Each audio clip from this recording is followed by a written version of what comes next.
All right, so Ali the St.Lunatics airs out. Nelly um, says that he's responding to another subliminal diss. Okay, so Nelly went on. I don't know the channel. It was like a radio station. He went on. He told the story. He did admit that all of them did right on country grammar. But let's talk about it. That subscribe button, bell icon button, share the video. Check out the music entertainment playlist for more videos like this. You know, it says Nelly exploding to stardom with 2000 Country Grammar album, which debuted #1 on the Billboard 200. Y'all see this? It remained there for 5 consecutive weeks. Subsequently, the album became the ninth hip hop to earn Diamond certification from the Record Industry Association of America (RIAA). But none of it would have been possible without the St. Louis, at least according to one of its members on Monday, October 11th. St. Louis rapper Ali shared an old interview with Nelly crediting Ali for helping him take a different direction with music, a direction that led to an unimaginable success. He also accused Nelly of sending another subliminal diss on Sunday, October 10th, that read, "It's called a career. In it, in it, you have ups and downs. Some never have ups themselves, so technically, they just never had a career. They just was a part of someone else's fact." Now he was definitely talking about Ali. Now he went to the radio station and explained. He did a video where he said, Ali helped them not talk about gangster rap. They were talking about shooting up, bang bang. He helped go in a different direction, right? So I'll read this in a minute. So let's read this first, and I'll tell you what Nelly said because he already responded as well. Here is some entertainment to help you out through your Monday blues. Last night, Nelly sent one of the subliminal dishes toward me in my career. The truth, Nelly equals Ali pen. I wrote it and he said it, and we sold it to me. And go to his page. Do you notice that he has never said anything about that country grammar album? Well, I tell you why. 13,000. Wow, that's how many copies of that album he sold. My career was writing you a career. Shaking my head. To be continued is all most grand illusion ever pulled, and it's all unraveling right now. He is mentally suffering, trying to hide secrets. Now, let me get ready to drop wisdom off at school, peace and enjoy. Right. So but Ali begged to differ. He took credit as the mastermind of Nelly career. He then noted that Nelly country inspired album Heartland had been met with a uh, dismal sales, excuse me. The project arrived in September and landed at #7 on the top Billboard country albums, charted at roughly 13 total album equivalent units sold in the open week, as reported by the MRC data. As Ali explained, quote, last night, Nelly saying, okay, we already read that. He said, quote, well, I'll tell you 13,000. So at the end of the day, man, this is what you got to understand too, man. He admitted, like, all right, let me tell you this. All right, let me tell you what he said, right? I wish I could find that interview. Hold on, let me see if I can find that interview so y'all can see it. But he said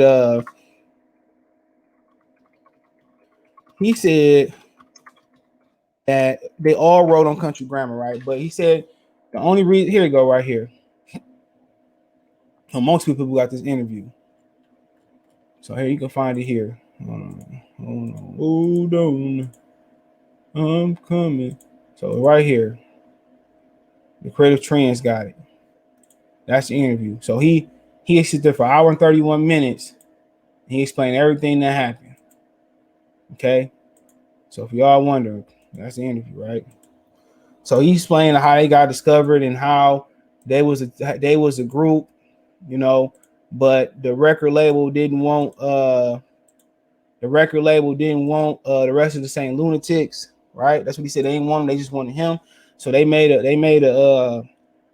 put in their contract, if the album I think went gold, or I think it was gold or platinum, that each of the St.Lunatics get signed to the label and they get their own solo studio album, right? And they get their own album.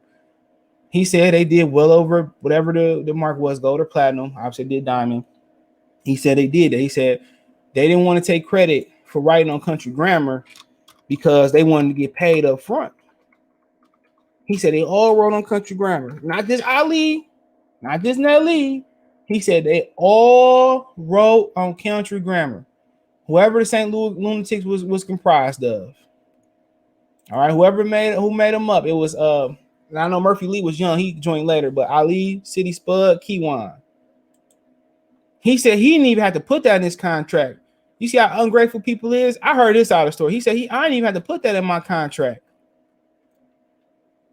He said, I didn't have to put that in my contract. He said, but I did. He said they was complaining. He said they didn't want to take credit for what they wrote. And they was mad because they wanted him and not them. But eventually they did get it credit. You can look for yourself. Look for yourself. Hold on.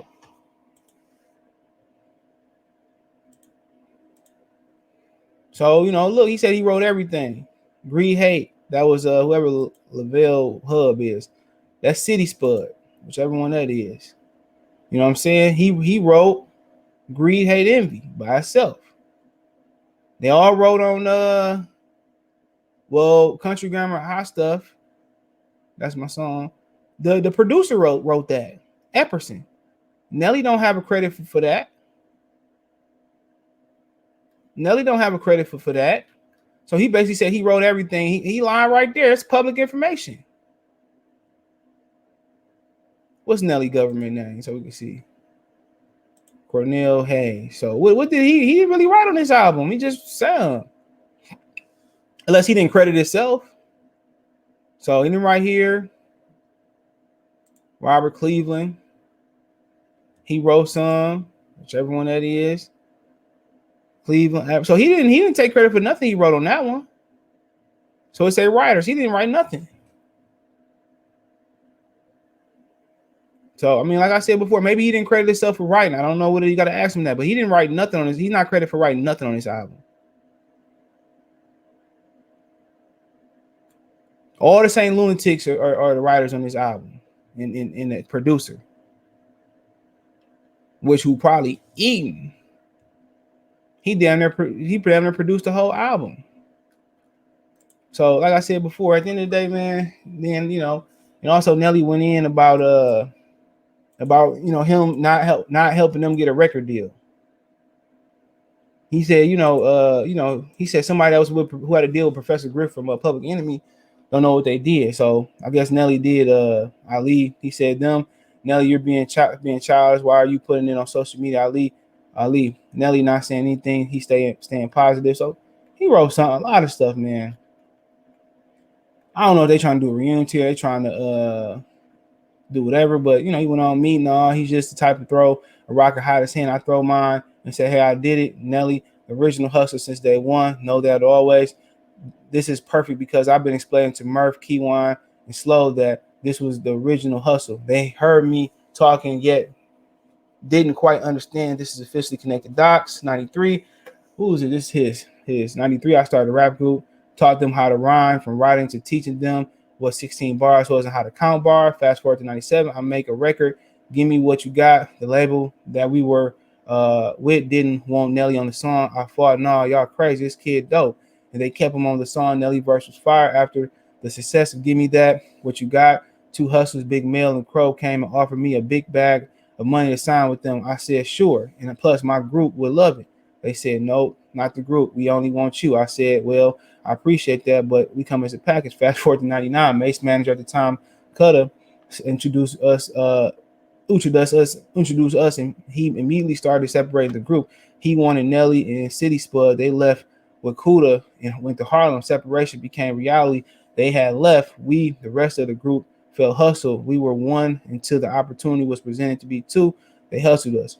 Fast forward to Universal Records signing Nelly. Nelly, his manager, whoever that is, best friend, called me and said, Nelly said he doesn't need you to help him write.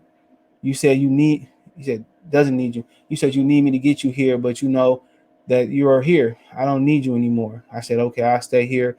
I won't help him write. Some kind of way I ended up helping him write, but no credit.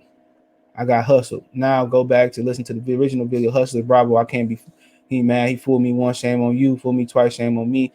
Now, obviously, we just went to the credits, right? So I mean, you gotta watch that interview that Nelly did. He I don't know if he telling the truth, but he basically said everything, right?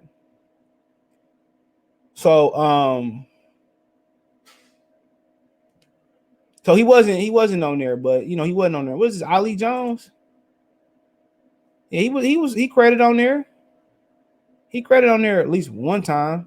So I guess he talking about the other songs he wrote on there, but he did get credit one time on there. But he basically said he explained why they didn't get credit. He didn't get credited. You gotta watch the interview. He basically said that, you know, they didn't get no money. They wasn't getting no money for writing on the song up front. I'm paraphrasing. I might be wrong. He said so they chose not to get credited on the song. That's exactly what Nelly said. He said well, paraphrasing. He said that they didn't get credit on the song, so they didn't get money up front, so they didn't want to get credit on the song. You know, so if he left y'all on Hustle Jaw, why did y'all end up being on the St.Lunatics album? Why did he put y'all on Air Forces? Come on, did he really hustle y'all? And then he also said that, you know, he got them in a messed up music deal. Nelly, you gotta listen to that interview. You could tell he went lying, bro, because the dude, one of the Ali friends, was there, and he kept cutting them off. And he explained everything in that interview I saw. He explained everything. He said he got them in a bad deal where they had to get out the deal and do this, do that. Yeah, he explained everything in that interview, bro. Y'all got to watch it. He explained everything he's saying now. He explained, man. I don't know who lying, but to be honest, I can't really see the context in which he's speaking. But Nelly did admit that they all wrote on Country Grammar. He did say that. He said that they didn't want, most of them didn't want to get credited for writing on the album because they weren't, I think he said they weren't getting paid up front. He said Ali was the one that got them in a bad deal. He was the one that supposed to have the experience and been with Professor Griffin and all that. He the one that got them in a bad deal. That's what he said. I mean, you gotta listen to the interview. The only bad thing about it is old boy kept cutting him off. That's how you knew he was telling the truth. But hey, it is what it is. Check out the music entertainment playlist. Thumbs up the video, share the video, subscribe to the channel. All my social media subscription, hit the thumbs up button, share the video, subscribe to the channel. Want to make a financial donation? Cash App, CJ Good 313, Venmo, CJ Good 313, PayPal link in the description. Just keep sharing the videos, thumbs up. That's the best way to donate. You can find me on Twitter, Facebook, Instagram, Facebook group. You want to advertise your channel, video request, chop it up. All my social media link subscription. Appreciate the love, support. Let me know what you guys think in the comment section. Peace.